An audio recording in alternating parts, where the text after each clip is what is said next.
Bon, alors, il y a eu énormément de questions et beaucoup de questions techniques. Alors, j'ai essayé de les regrouper et de faire la même chose que les fois précédentes. On va essayer de regrouper et puis qu'il y en ait pour tout le monde des questions. Alors, quand c'est très technique, essayez de répondre, mais vous l'avez fait jusqu'à maintenant de façon très brève. Puis, éventuellement, quand c'est plus politique ou discutable, ça vaut le coup de discuter un peu plus et que vous soyez éventuellement plusieurs à intervenir. Alors,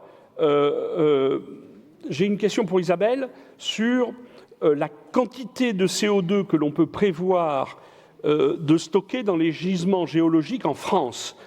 Et par rapport au potentiel qu'il faudrait stocker, alors le chiffre qui était dans la question est de 16 milliards de tonnes CO2 envisagées, voilà, ou 16 millions, c'est des millions plutôt que des milliards. On va dire des millions. Alors 16 millions, voilà. Alors, en fait, le potentiel de stockage géologique en France. Ce qu'on sait qu'il est très important, qu'il est à la hauteur du problème, puisque... Le flux du canon pour refroidir, qui met un certain temps. Pour l'instant, ce qui a été estimé, ce sont des estimations théoriques. Après, pour avoir des idées plus précises, il faut vraiment faire des caractérisations dans des zones précises et des simulations dynamiques pour évaluer les potentiels. Mais à l'ordre zéro, est-ce que c'est compatible? C'est compatible. Voilà, c'est tout à fait compatible. C'est compatible. Voilà. Et en Europe aussi. Hein, en Europe, il y a à peu près 100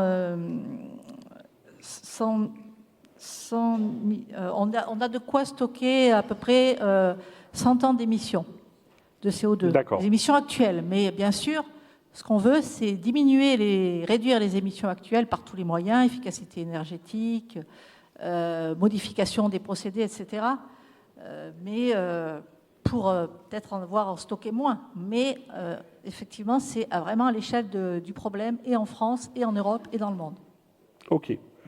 Pour Jean-Charles, comment aller améliorer le PTZ et est-ce que c'est une solution?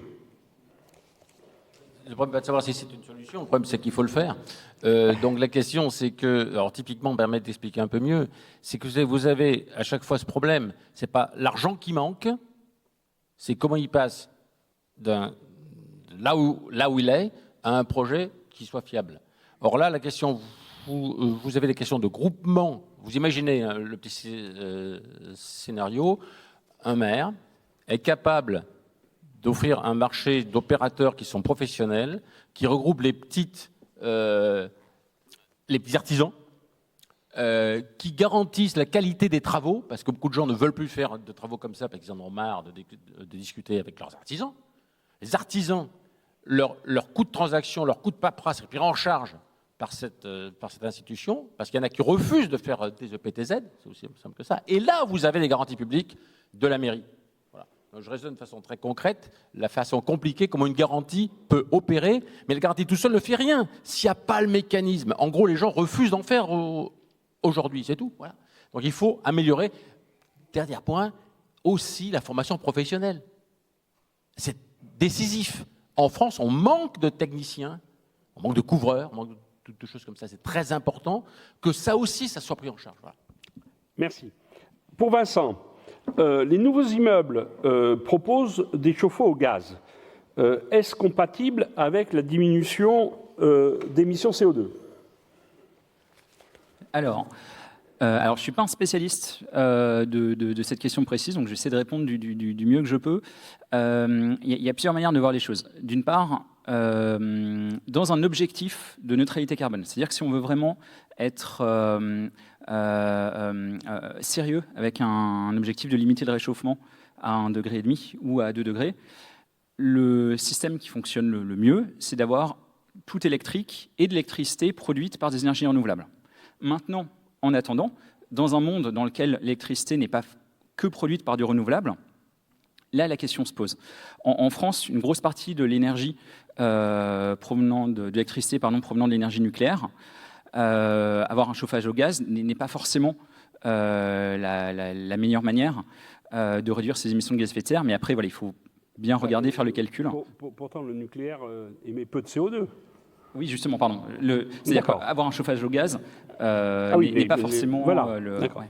Bon, juste pour compléter, c'est une illustration de ce que je disais sur l'énergie primaire et l'énergie finale. La loi, qui s'appelle la RT 2012, fixe le calcul de consommation des bâtiments en énergie primaire, donc défavorise fortement le chauffage électrique par ce facteur 2,58 et a quelque part supprimé dans les bâtiments neufs le chauffage électrique, qui pourtant est peu générateur en France de CO2. Donc on arrive ici à une contradiction, je ne sais pas si ce sera repris cet après-midi dans les présentations, mais à une contradiction de la loi qui, en mettant un coefficient primaire assez élevé, défavorise le chauffage électrique qui pour autant est peu générateur de CO2. Donc vous voyez, les choses sont un peu compliquées. Et c'est une des raisons pour lesquelles les immeubles neufs sont passés au gaz, c'est à cause de ce facteur de 2,58 sur l'énergie primaire. Voilà. Alors, pour Jean-Charles, comment... Alors, c'était une question à cause de moi, mais je pense que ce serait mieux que tu y répondes. Comment expliquer la corrélation PIB-énergie s'il n'y a pas d'énergie dans le PIB ? Bon, pour ceux qui ont suivi les présentations, ça peut se comprendre, hein. Mais Jean-Charles va comprendre. Moi, j'ai montré une courbe où il y avait une corrélation PIB-énergie. Oui. Bon, plus le PIB est élevé, plus on consommait d'énergie. Oui. Et toi, tu nous as dit qu'il y avait dans le PIB... la partie énergétique n'était pas prise en compte dans le calcul, puisque... Oui, bon, voilà. Non, très important. Voilà. Attendez. Brièvement. Je suis désolé, mais c'est simple. C'est un problème d'économie, ça. Produit intérieur, vous croyez que c'est la production de ça? Non. Dans le PIB, c'est uniquement le travail et les profits qui servent à produire ça. Eh oui.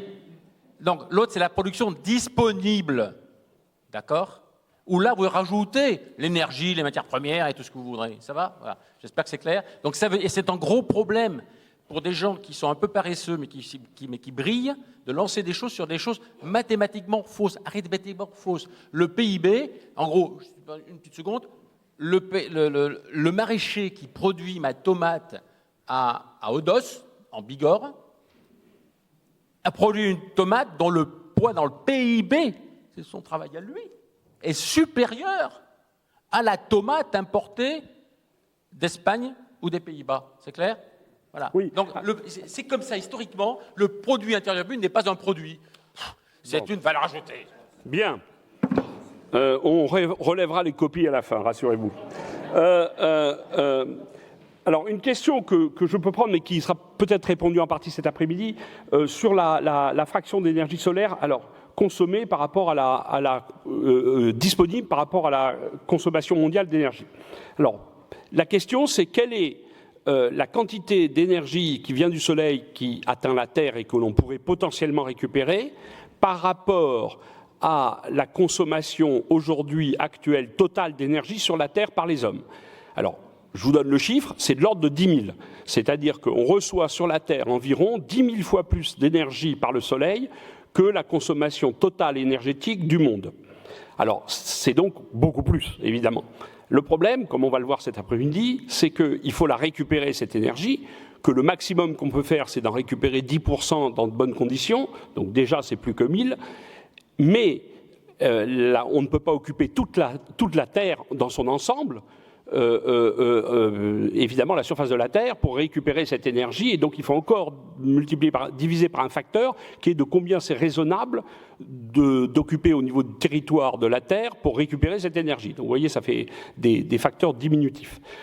Juste pour vous laisser faire le calcul et vous laisser voir si c'est raisonnable, je signale que pour les terres émergées, qui doivent faire à peu près 20% de l'ensemble du globe, de l'ordre de 20% de l'ensemble du globe, il y a environ un tiers qui sont utilisés pour l'agriculture. C'est juste pour vous donner l'ordre de grandeur de ce qu'on peut utiliser.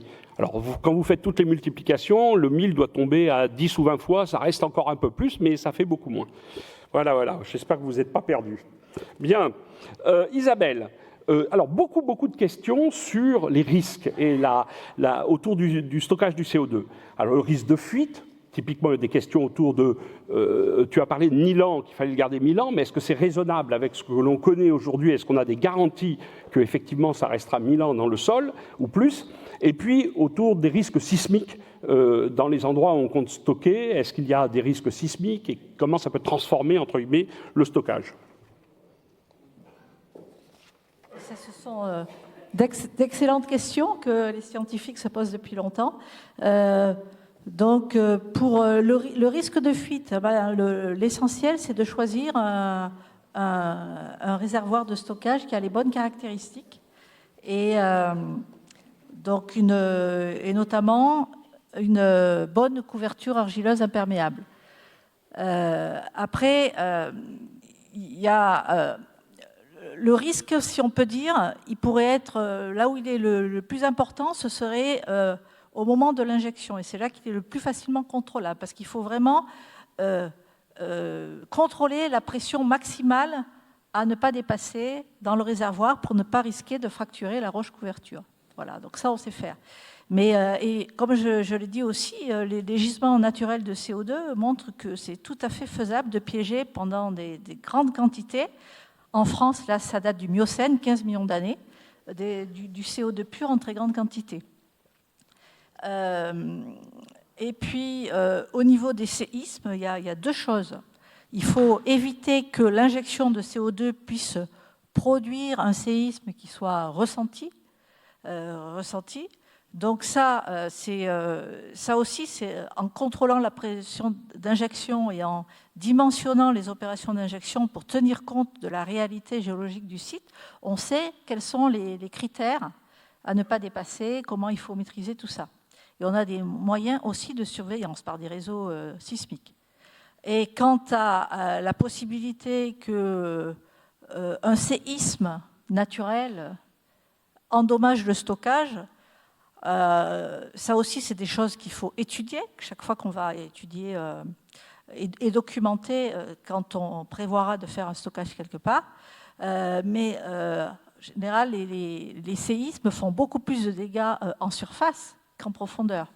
Et il y a par exemple des exemples. Il y a un projet de démonstration d'injection de CO2 au Japon où il y a eu un séisme alors que les opérations, que le stockage était en cours. Enfin, l'injection à ce moment-là n'était pas en cours, mais il y avait déjà eu du CO2 injecté. Tous les systèmes de capteurs n'ont détecté aucune fuite. Voilà. Bien. Pour Nicolas, alors autour de la présentation, il y a beaucoup de questions évidemment sur le véhicule électrique et en particulier sur son cycle de vie, sur l'analyse du cycle de vie du véhicule électrique. Alors il y en a qui sont propres autour du bilan carbone. Donc finalement, quand on tient en compte tout, la fabrication de batteries, le recyclage, etc., la durée de vie des voitures, est-ce qu'on a une réelle idée du bilan carbone, et évidemment comparé à une voiture à énergie fossile? Ça, c'est la première question. Et plus généralement, le bilan matière en général, qui est plus large, et vis-à-vis évidemment des matériaux pour les batteries et de la capacité, si tout le parc voiture devenait électrique, est-ce qu'on a réellement les ressources en matériaux pour le faire? Donc ça fait deux aspects de la même question. Alors sur la partie carbone, il faut savoir qu'une voiture essence ou diesel, c'est à peu près 40 tonnes de CO2 sur toute sa durée de vie, la fabrication, l'utilisation, le recyclage. Si demain on roule tous en SUV électrique, un SUV électrique, vous allez émettre entre 15 et 20 tonnes de CO2 pour fabriquer le SUV et sa batterie. Donc la voiture n'a pas fait 1 km, vous avez déjà fait la moitié. Aujourd'hui, si on prend un peu de recul, au niveau mondial, 40% de l'électricité au charbon, c'est le cas aujourd'hui, c'était le cas hier, c'était le cas avant-hier. Ça fait 30 ans que c'est le cas et ça ne baisse pas. L'impact sur le CO2 de la voiture électrique est très limité. Donc tant qu'on ne décarbone pas sérieusement l'électricité, chose que nous n'avons pas fait ces 30 dernières années, l'impact est très limité. Alors on fait aussi la voiture électrique pour d'autres raisons, pour limiter une dépendance au pétrole, qui ne sera pas forcément infinie. Et donc, néanmoins, on va peut-être la remplacer par une autre dépendance, donc sur les matériaux. Puisque dans les batteries, vous avez des métaux. Vous n'avez pas de terres rares, puisque les terres rares, c'est dans les moteurs des voitures électriques, mais vous avez des métaux rares, qui sont notamment le cobalt et le nickel. Alors, pour prendre l'exemple du cobalt, il est extrait dans un pays qui n'a de démocratique que son nom, qui s'appelle la République démocratique du Congo, et il est raffiné à 80% en Chine. Aujourd'hui, on a donné les clés de la voiture électrique à la Chine. C'est eux qui décident ce qu'ils font et à qui ils en vendent. le véritable problème, au-delà de la contrainte sur les matières premières, hein, je vous parlais de la batterie.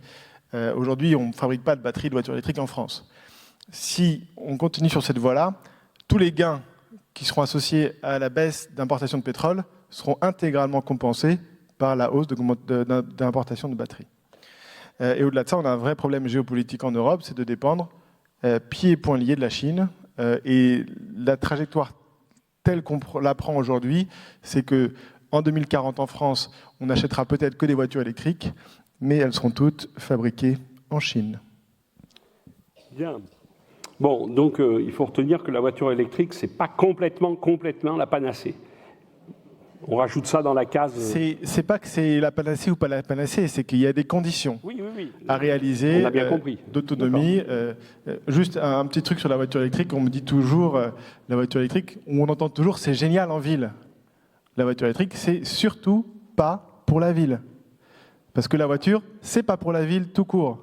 Électrique ou pas électrique. Alors le vélo pour la ville, mais pour certains, vous pouvez avoir le vélo électrique, rassurez-vous. Alors une question pour Jean-François. Alors il n'y a pas eu beaucoup de questions parce qu'évidemment tu es passé en dernier et les questions se sont précipitées avant. Mais quand même il y a une question que j'ai déjà eue les fois d'avant que je n'avais pas placée et qui est plus globale. S'il faut retenir dans cette compétition sur les terres ou l'accès aux terres entre l'agriculture et l'énergie ou l'agriculture et les biomasses, on va le dire comme ça, non alimentaires, puisque c'est ça, entre l'alimentation, les terres utilisées pour l'alimentation et les terres utilisées pour l'énergie ou d'autres usages, s'il fallait retenir une sorte de règle de base ou s'il fallait faire une sorte de compromis, comment aujourd'hui, compte tenu du rapport du GIEC, quelles est un peu les préconisations du rapport du GIEC et de la vision qu'on peut tirer de cette réflexion? Oui, merci. Alors, au niveau global, je pense que déjà, ce rapport montre assez clairement qu'il n'y a pas beaucoup de potentiel dans les forêts, parce que si on fait ça dans les forêts, on a des antagonismes avec plein d'autres choses, dont la biodiversité, bien sûr. Donc, on revient sur les terres agricoles. Et dans les terres agricoles, l'estimation qui est à peu près donnée d'un potentiel, c'est 1,1% des terres agricoles. Alors, ce n'est pas énorme.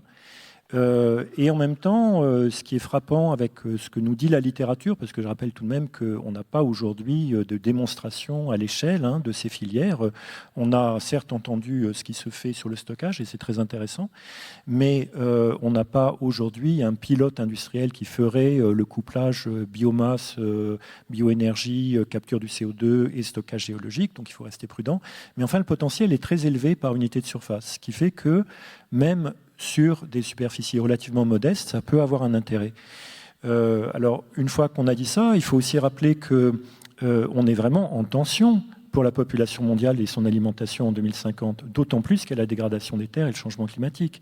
Alors, c'est là qu'évidemment, on peut s'interroger en se disant, si on continue avec nos trajectoires d'aujourd'hui, comment est-ce qu'on va trouver même ce 1% des terres? En fait, on ne pourrait pas le trouver à 10 milliards si on a les mêmes modes alimentaires, les mêmes modes d'alimentation. Mais évidemment, c'est là qu'il y a des options de convergence avec la santé, puisqu'il est assez clair qu'on doit revoir nos régimes alimentaires pour corriger les 3 facteurs de la malnutrition, c'est-à-dire que vous avez à la fois la sous-nutrition chronique, 820 millions de personnes aujourd'hui, les carences en micronutriments, 2 milliards pratiquement, et puis 1,5 à 2 milliards de personnes qui sont en surpoids et obésité, ce qui constitue un des principaux facteurs aussi de maladies chroniques. Donc si on revoit nos régimes alimentaires, on peut libérer des terres et on peut retrouver une solution pour l'équation. Moi, je pense que la solution est très compliquée à 10 milliards. Je dis ça tout de même. Bien. Pour les plus jeunes d'entre nous, tirez-en des leçons. Enfin, celles que vous voulez. Isabelle, donc j'ai une ou deux questions, puis on aura fini la session. Isabelle, est-ce qu'il y a des pistes de rupture technologique et lesquelles dans le stockage du CO2 et à quel horizon de temps? Autrement dit, qu'on a vu quand même qu'il y avait des problèmes de coûts et de prix à mettre ensemble pour que ce soit réellement utilisé sur une grande échelle. Alors, est-ce qu'on peut envisager des ruptures technologiques et dans combien de temps?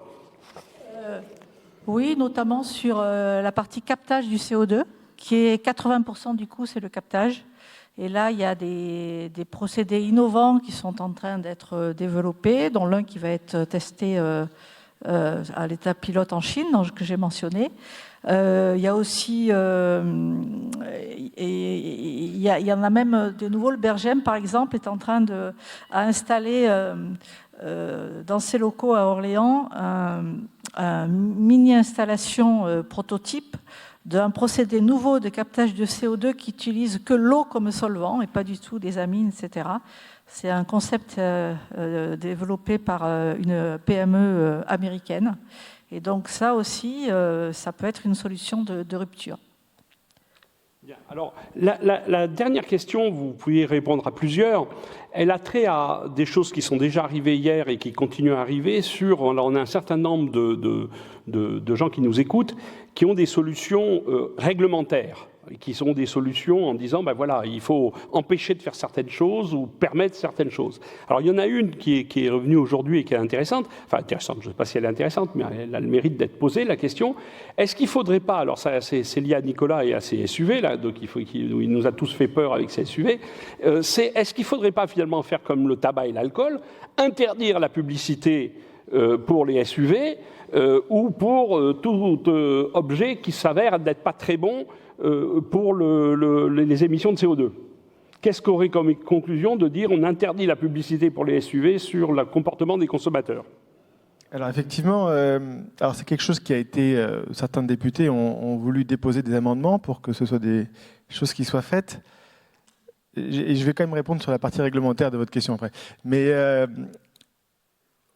c'est la raison pour laquelle, si vous voulez, dans le système qu'on propose avec France Stratégie, quand on va chercher, en fait, en gros, il y a une règle simple dans l'industrie automobile, c'est que la marge, donc l'argent que gagnent les constructeurs, est proportionnel au poids de la voiture. Donc plus elle est lourde, plus ils gagnent de l'argent. Et ça, malheureusement, plus ça casse le climat. Donc vous avez compris qu'il faut changer la règle. Et donc quand on va chercher de l'argent ou qu'on met un malus sur les voitures les plus lourdes, eh bien ils vont gagner moins d'argent et on va rééquilibrer cette marge pour la mettre sur les voitures légères. Quand vous gagnez plus d'argent, vous allez faire moins de pubs, tout simplement. Il n'y aura même plus besoin de mettre de loi. Donc la proposition que nous, on va porter au niveau européen, parce que pour qu'elle soit efficace, ce n'est pas que au niveau français, même si ça aurait été un bon signal et un bon effet d'entraînement, c'est que ce soit appliqué au niveau européen, eh bien, c'est de rééquilibrer ces marges. Vous avez parlé juste de normes, et je vais revenir là-dessus, parce qu'on a parlé de taxe carbone. Moi, je pense que la taxe carbone, malheureusement, ça va être difficile, tant qu'on ne taxe pas les avions, de la remettre en place. Mais il y a le type de la norme qui est très efficace. Et nous, c'est ce qu'on a proposé aussi dans notre note. Par exemple, c'est de dire, ces voitures électriques, on a parlé de l'empreinte carbone de la fabrication de la batterie, eh bien, on met une norme pour que tu puisses vendre ta voiture électrique en Europe. Il faut que la batterie ait été fabriquée avec une électricité décarbonée, c'est-à-dire moins de 200 kg du kilowattheure. Et dans ce cas-là, vous n'avez plus tous ces problèmes dont on a parlé, et vous avez eu deux façons de le mettre en place. Soit on fait une norme stricte, donc si ta voiture est fabriquée au charbon en Pologne, tu ne peux pas la vendre. Et de l'autre côté, on met une norme pas stricte, on me dit juste, par exemple, je vais arrêter de te donner 6 000 € si c'est pour subventionner l'industrie chinoise ou polonaise de production de batteries.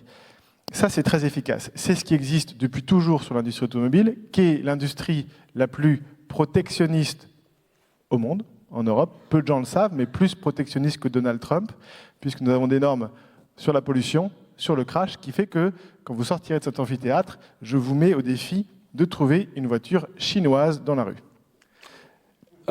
Et de façon plus générale, la vision des économistes sur des règlements ou des normes qui permettraient de pousser le système à émettre moins de CO2.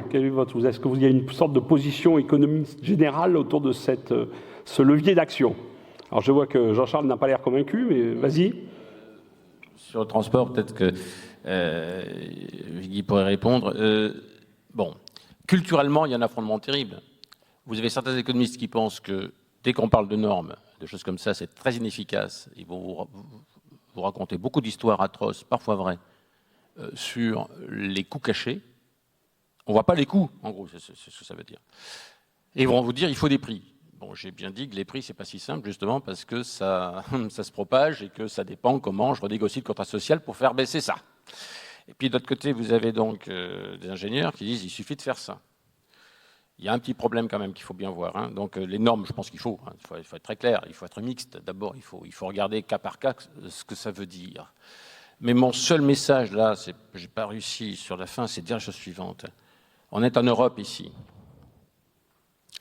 Je comprends qu'on ait envie de normes, de faire mieux, d'améliorer la voiture, etc.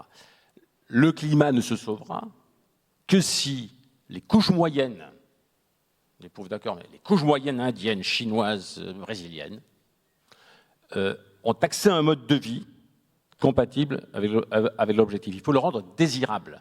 Et pour ça, on a besoin, nous, de dire, on va vous aider dans votre...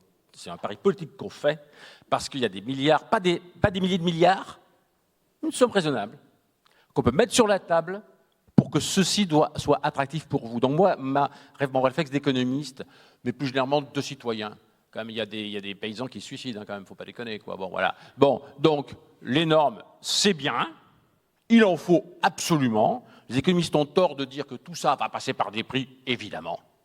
Mais il faut des paquets de politiques qui rendent les choses désirables, chez nous et chez ces pays, y compris les pays pétroliers, je vous signale. Voilà. Et si j'ai une petite minute, c'est pour faire la publicité pour quelqu'un qui n'est pas moi, merci. Vous avez ici, il n'a pas fait ça. Par exemple, normes. Viguier fait un beaucoup remarquable, je peux le dire. Il développe des modèles qui, par exemple, dans les interactions des transports sur une aire, et qui permettent de penser que si on continue à avoir des villes ayant des politiques de transport pour promouvoir, pour bannir la véhicule, etc., sans s'interroger sur les effets sur ce qui est autour, les dégâts peuvent être importants. Ça veut dire qu'il existe des méthodes, des modèles qu'il serait bien, comme pour la taxe carbone, que les politiques écoutent. Donc voilà, donc les normes, c'est ça aussi, l'économie, c'est que les normes, si on fait ça, il peut y avoir des effets de bord très négatifs.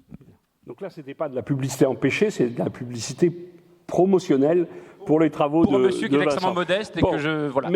Merci beaucoup. On arrête en ce moment et on se retrouve à 14h. Merci à tous.